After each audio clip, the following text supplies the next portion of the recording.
자, 오늘은 선생님과 함께 이어진 문장과 아는 문장에 대해서 공부해 보겠습니다.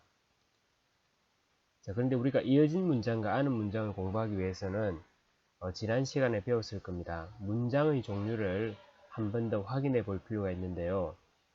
문장의 종류는 여러 가지로 나눠볼 수 있겠지만 지난 시간에 배운 대로 문장의 주어와 서술어 기능을 하는 그 수어와 서술어 관계가 몇 번 나오는가, 그 관계의 횟수에 따라서 문장을 크게 본문장과 겹문장으로 나눌 수 있습니다.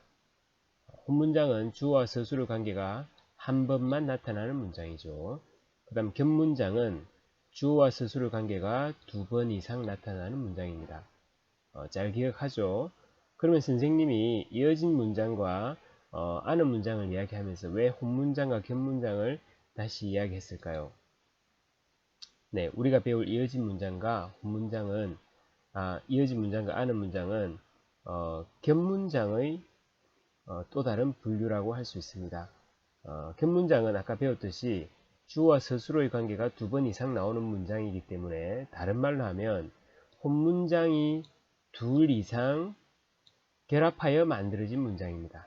그러면 이 겹문장을 그 두 개 이상 혼문장이 어떻게 이어졌느냐, 결합되었느냐에 따라서 이어진 문장과 아는 문장으로 나눌 수 있는 것이죠. 그 이어진 문장을 간단히 먼저 설명해 보면 둘 이상의 혼문장이 뭐뭐하고 뭐뭐하더라도 등등의 연결 의미로 나란하게 이어진 경우에 그 문장을 우리는 이어진 문장이라고 합니다. 그에 비해 아는 문장은 주어와 서술어의 관계를 가진 두 개 이상의 문장들이 즉 하나의 혼문장들이 다른 혼문장의 한 문장 성분 역할을 할 때, 즉 혼문장이 절이 되겠죠.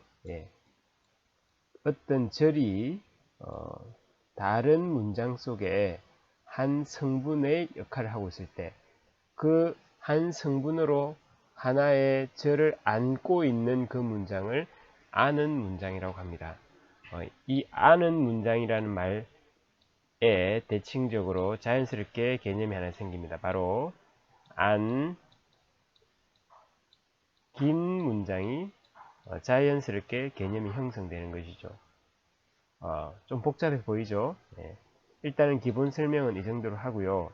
우리 이제 교과서 123쪽 예문을 보면서 이어진 문장에 대한 학습을 시작해 보도록 하겠습니다. 자, 이번에는 123쪽, 교과서 123쪽입니다. 교과서 예문을 한번 보겠습니다. 1번에 나오는 예문이네요. 첫 번째부터 네 번째까지 예문을 선생님이 한번 읽어볼게요. 1. 햇볕은 따뜻하고 바람은 싱그럽다. 2. 공부를 하러 도서관에 갔다. 3. 상호는 웃었지만 연희는 울었다. 4. 강물이 오염되면 물고기가 살지 못한다. 자, 이 네 개의 문장은 혼문장들이 아니죠. 그죠? 여러분들 잘 알다시피 이 네 개의 문장들은 두 개 이상의 혼문장들이 연결되어 있습니다. 자, 그러면 먼저 이 혼문장들을 연결하는 연결 의미가 무엇인지 그 찾아 쓰고 그 하는 역할을 나열, 그 다음 대조, 목적, 조건으로 분류해보는 활동이 괄호 1번 활동입니다. 여러분 먼저 이 영상을 잠시 멈추시고 한번 연결 의미를 찾고 그 연결 의미의 역할을 이렇게 선을 한번 그어 보십시오.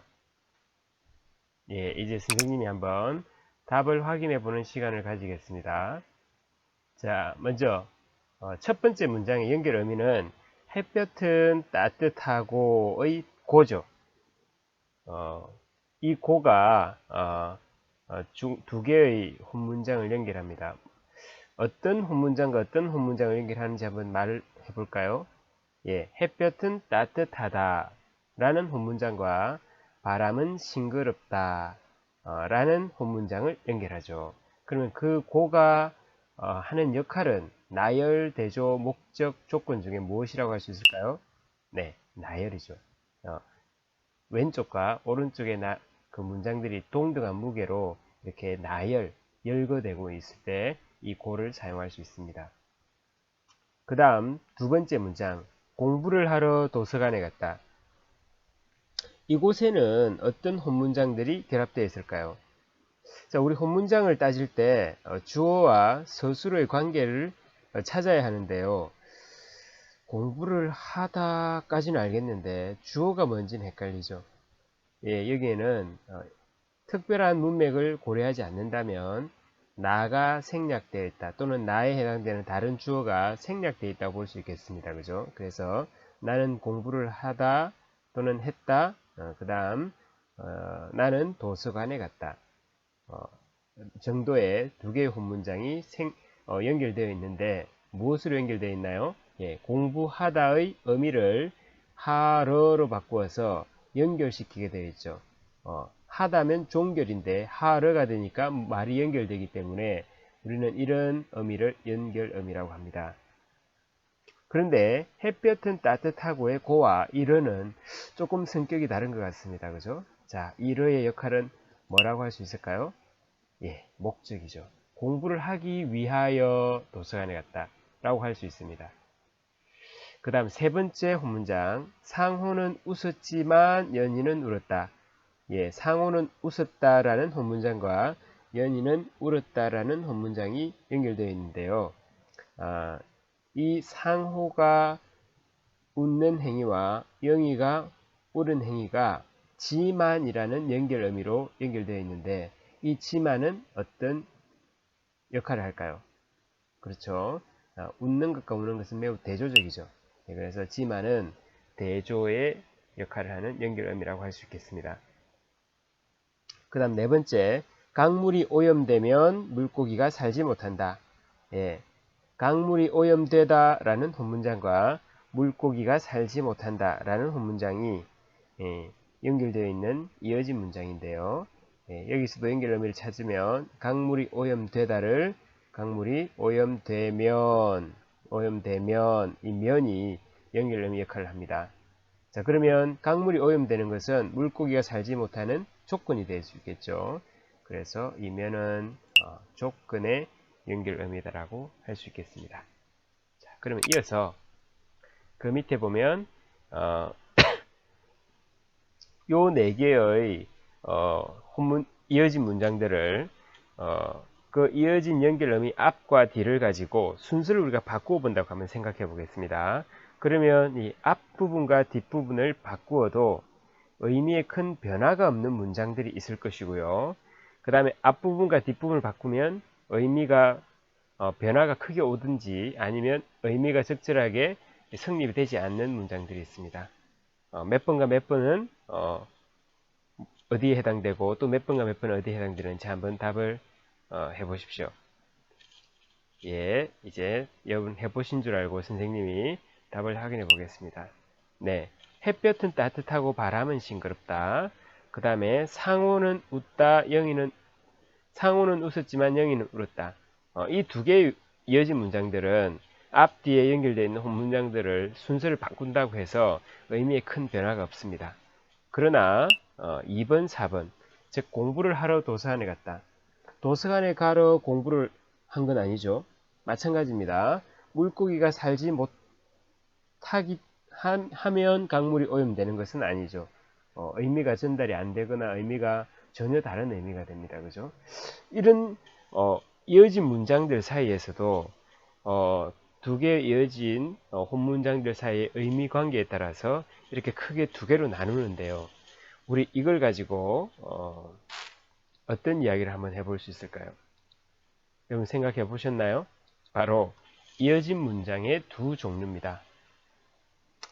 앞부분에 했던 문제에서 앞부분과 뒷부분의 혼문장을 바꾸어도 의미에 큰 변화가 없는 문장, 예, 이런 이어진 문장을 우리는 대등하게 이어진 문장이라고 이야기합니다. 대등하게 이어진 문장, 대등하게 이어진 문장. 그와는 달리 앞뒤 문장의 순서를 바꾼다면 의미가 달라지거나 의미 전달이 이렇게 어려운 경우도 있습니다. 그렇게 이어진 문장을 우리는 종속적으로 이어진 문장이라고 합니다.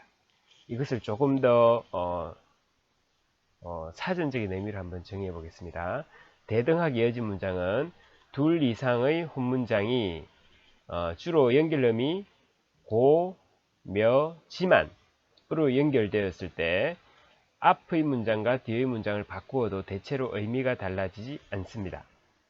종속적으로 이어진 문장은 둘 이상의 혼문장이 주로 연결음이 뭐하러, 뭐하면, 러면 등으로 연결된 문장이고, 이런 경우에는 앞의 문장과 뒤의 문장을 순서를 바꾸면 의미가 달라지게 되죠. 자, 여러분 이제 이어진 문장의 종류를 알 수 있겠습니까? 네, 혼문장과 혼문장이 즉 두 개 이상의 혼문장이 연결 의미로 연결되어 있을 때, 이어져 있을 때 우리는 그 문장을 이어진 문장이라 하고요. 그 이어진 문장들의 의미 관계에 따라서 대등하게 이어진 문장과 종속적으로 이어진 문장으로 나눌 수 있었습니다.